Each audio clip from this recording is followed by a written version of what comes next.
de hoy vamos entonces a trabajar la segunda parte de cinética química. Estuvimos viendo entonces cómo una velocidad de reacción se fundamenta en la concentración de los reactivos, en la temperatura del sistema, se ve modificada por la presencia de los catalizadores, tienen vital importancia la naturaleza de los reactivos y también la facilidad de los reactivos para entrar en contacto. La concentración de los reactivos. Entonces vemos que la velocidad de una reacción se incrementa cuando crece la concentración de los reactivos. Entonces es importante que tengamos en cuenta que al aumentar el número de moléculas debido a la concentración excedida o mayor concentración que tienen los reactivos, mayor será los choques o colisiones que estos presenten entre sí. Entonces más rápido se va a dar el proceso. Entonces es importante mirar el caso de una astilla de madera cuando arde o se enciende con demasiada rapidez en el aire, cuando contiene 20% de oxígeno. Pero si tenemos el oxígeno totalmente puro, vamos a mirar cómo ese proceso de inflamación se va a dar en un tiempo más corto, debido a que tiene mayor concentración de moléculas.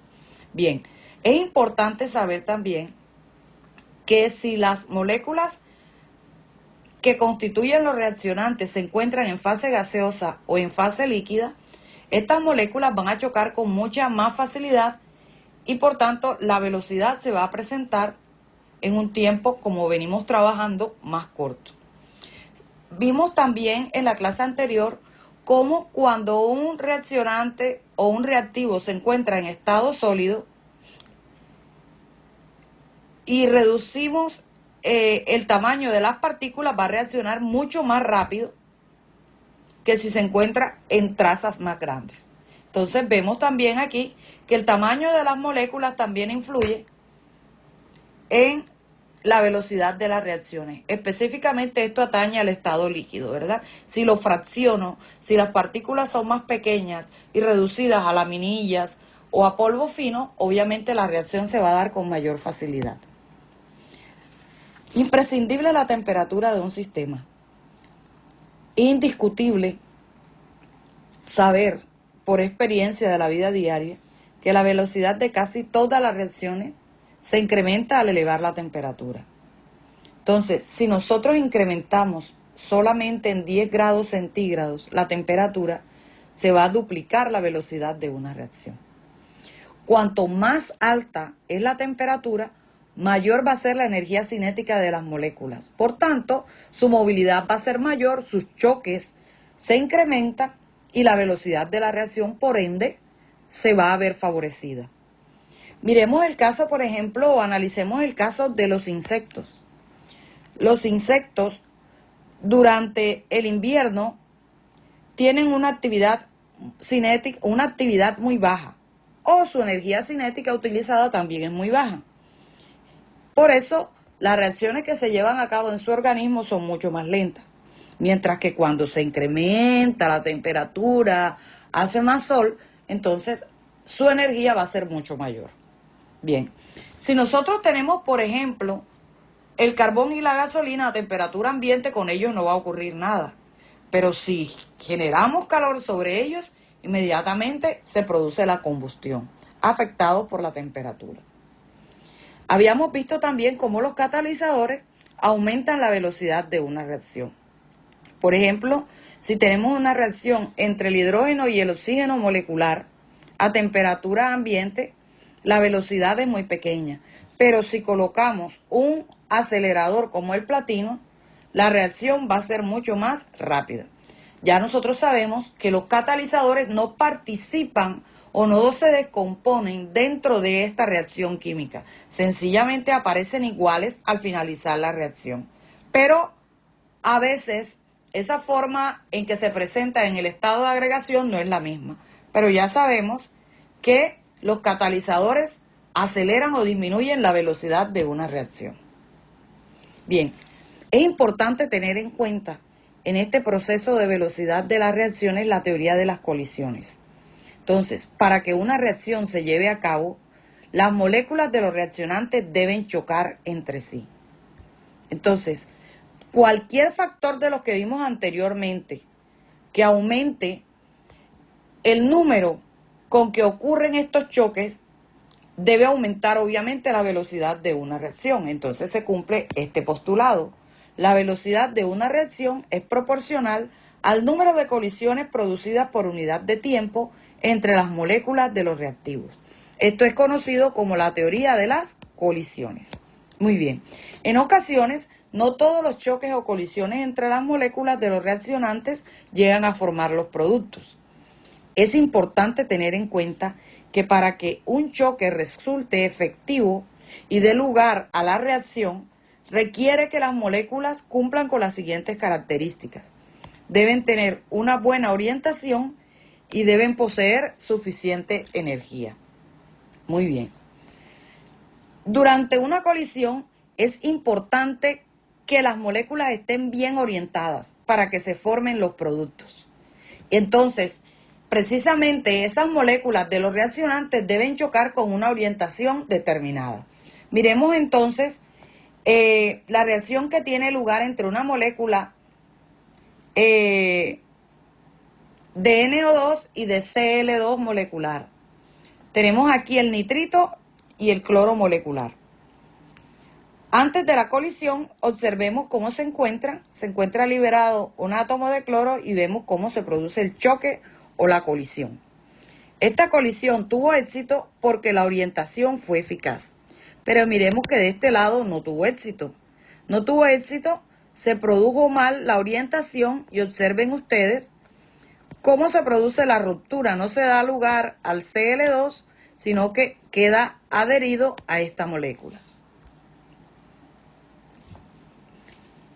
Es importante, como lo dijimos en la diapositiva anterior, conocer o saber que el número de moléculas de productos es proporcional al número de choques de los reactivos. Ya vimos que no son efectivos porque no tienen la energía necesaria para constituir el complejo activado y porque no tienen la orientación adecuada. Es importante saber, como vamos a ver en la siguiente diapositiva, los siguientes términos: energía de activación y complejo activado. La energía de activación es la energía necesaria para formar el complejo activado. Y gracias al complejo activado, la reacción transcurre de forma natural. Energía de activación. Entonces, miremos, cuando se tiene o se lleva a cabo una reacción química, inicialmente crece la energía. Y crece la energía, miremos cómo va esta pendiente hacia acá, va creciendo la energía porque se rompen los enlaces de los reactivos hasta que se alcanza un máximo. El estado intermedio del sistema al que corresponde la energía máxima se denomina complejo activado o se denomina también estado de transición.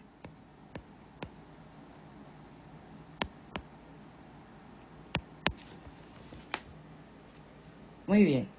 Y la energía necesaria para pasar de los reactivos al estado de transición se conoce con el nombre de energía de activación.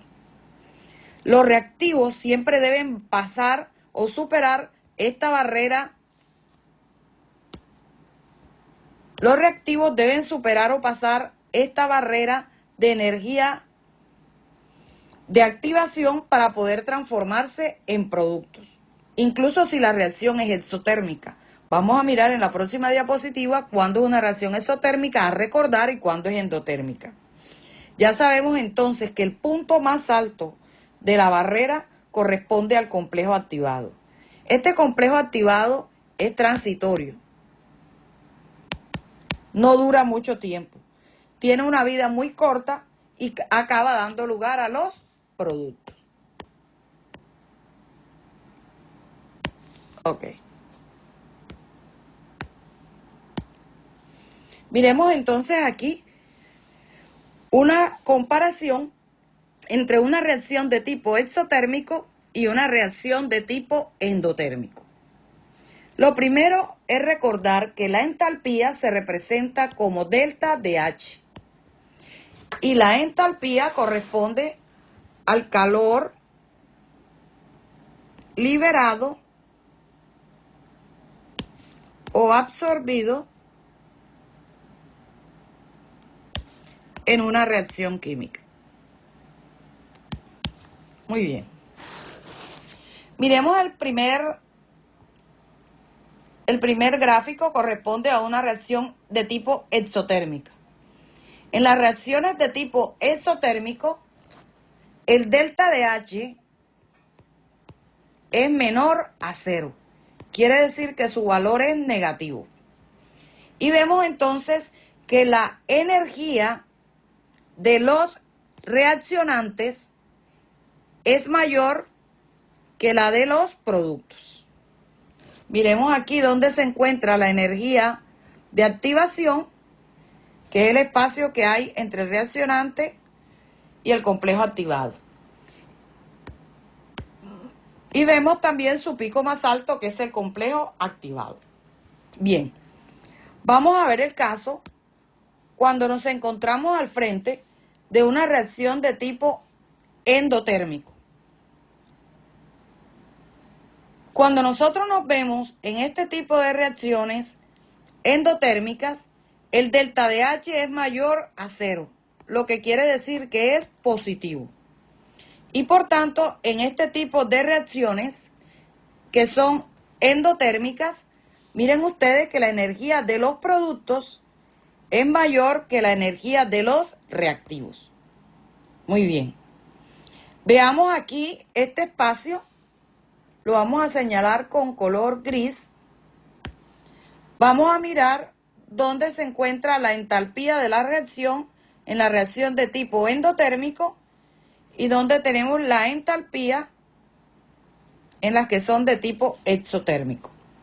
Entonces es importante que tengamos la claridad y veamos las diferencias en la gráfica, ¿verdad? Sencillamente al yo ver la gráfica yo identifico cuál tiene mayor energía en los reaccionantes e identifico cuál es exotérmica y cuál es endotérmica. O también por el valor de delta de H, atendiendo si es positivo o si es negativo.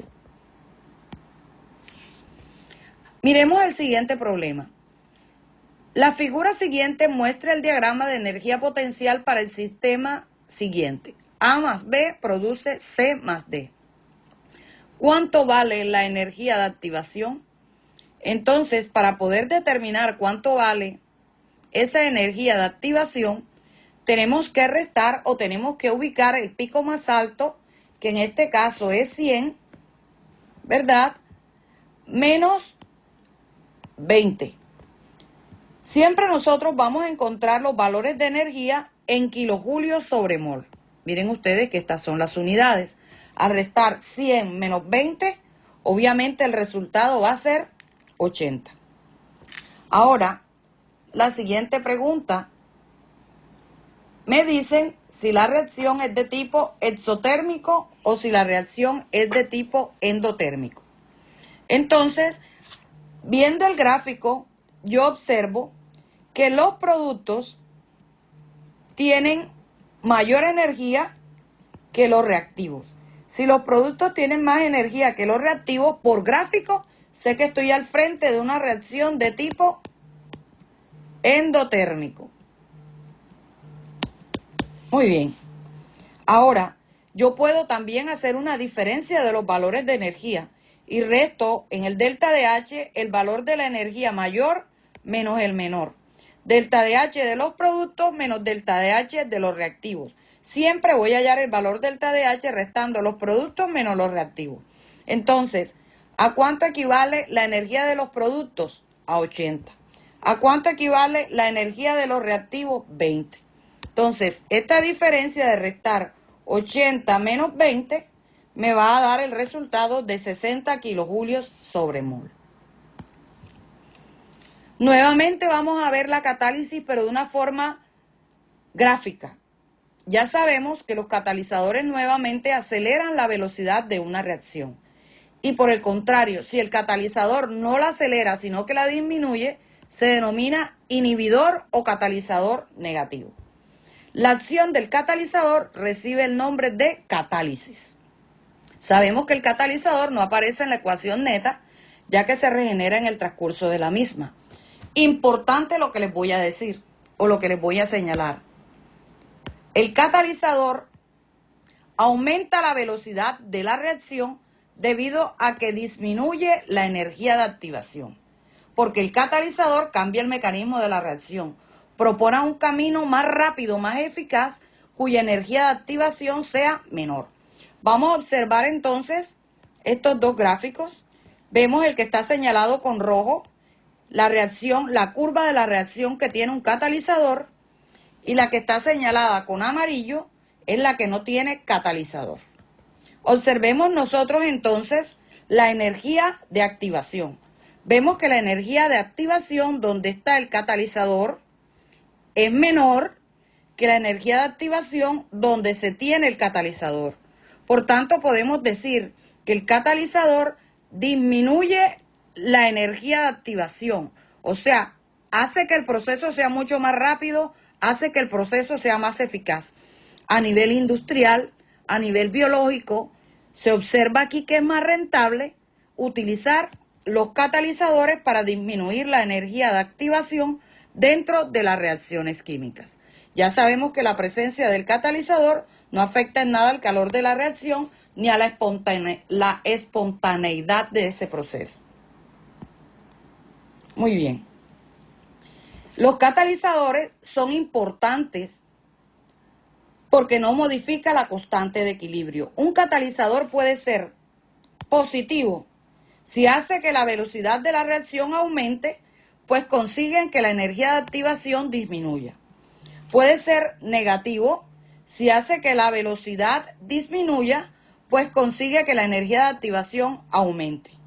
Los catalizadores también se clasifican en homogéneos si están en la misma fase que los reactivos o heterogéneos si se encuentran en distintas fases. Muy bien. Tenemos también catalizadores que son de tipos biológicos que están acostumbrados a trabajar en nuestro cuerpo a la temperatura de 37 grados centígrados, ¿verdad? Y que trabajan en nuestro cuerpo gracias a ese complejo trabajo de enzima-sustrato, que es el que permite que se lleven a cabo las catálisis biológicas. No siendo más, los dejo hasta aquí con la explicación de esta temática. Espero que les sirva de mucho para trabajar sus talleres y para prepararse para las evaluaciones y para la vida también. Muchísimas gracias por su atención.